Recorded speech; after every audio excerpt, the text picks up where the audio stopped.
प्रभु यीशु मसीह के पवित्र नाम में आप सबों को मेरा नमस्कार। मैं सजी भिलाई वाला प्रभु यीशु के आशीर्वचनों को पढ़ेंगे और आखिरी आयत पर मनन करेंगे आज। धन्य है वे जो मन के दीन हैं, क्योंकि स्वर्ग का राज्य उन्हीं का है। धन्य है वे जो शोक करते हैं, क्योंकि उन्हें सांत्वना मिलेगी। धन्य हैं वे जो नम्र हैं, क्योंकि वे पृथ्वी के अधिकारी होंगे। धन्य हैं वे जो धार्मिकता के भूखे और प्यासे हैं, क्योंकि वे तृप्त किए जाएंगे। धन्य हैं वे जो दयालु हैं, क्योंकि उन पर दया की जाएगी। धन्य हैं वे जिनका हृदय निर्मल है, क्योंकि वे परमेश्वर के दर्शन करेंगे। धन्य हैं वे जो मेल मिलाप कराते हैं, क्योंकि वे परमेश्वर की संतान कहलाएंगे। धन्य हैं वे जो धार्मिकता के कारण अत्याचार सहते हैं, क्योंकि स्वर्ग का राज्य उन्हीं का है।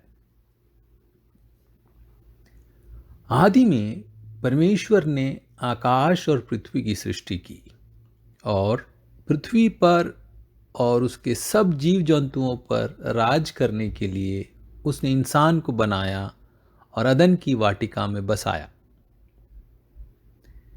दिन ढले परमेश्वर खुद उतर आता था इंसान के साथ संगति करने। आपस में मेल और दोस्ती थी उनमें। उस संगति में बड़ा आनंद था, एक मेल मिलाप था। इसलिए लिखा है, हर दिन परमेश्वर आता था उनके पास। उसने उन्हें आज्ञा दी थी, सिर्फ एक काम न करें, सिर्फ एक वृक्ष के फल को न खाएं। लेकिन शैतान के बहकावे में आकर उन्होंने आज्ञा का उल्लंघन किया और अदन की वाटिका से निकाल दिए गए।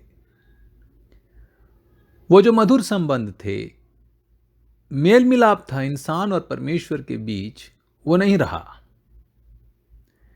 परमेश्वर प्रेमी है तो न्यायी भी है।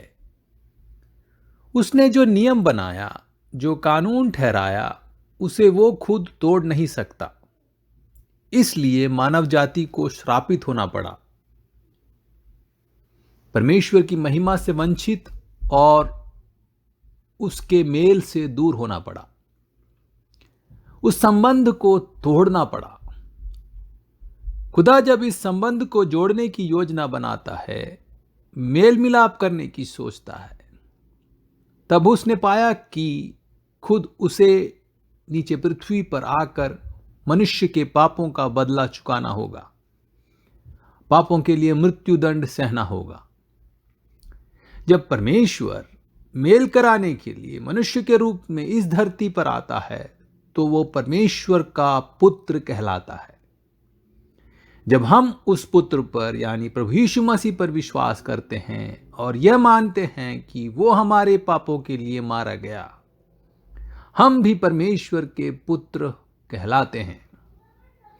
इसलिए हम जो मसीही हैं, उनके जीवन और आचरण का मुख्य भाग मेल कराना होना चाहिए, शांति स्थापित कराना होना चाहिए।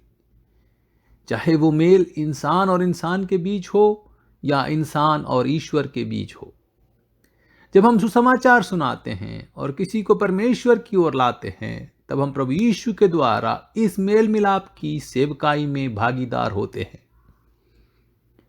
जब दो लोगों के बीच, दो गुटों के बीच, दो समाज के बीच संघर्ष और झगड़े का माहौल हो, तब मसीही का कर्तव्य यह होता है कि वो मेल मिलाप कराने की कोशिश करे, ना कि और आग लगाने की।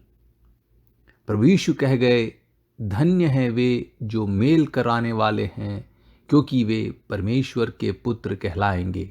आमीन।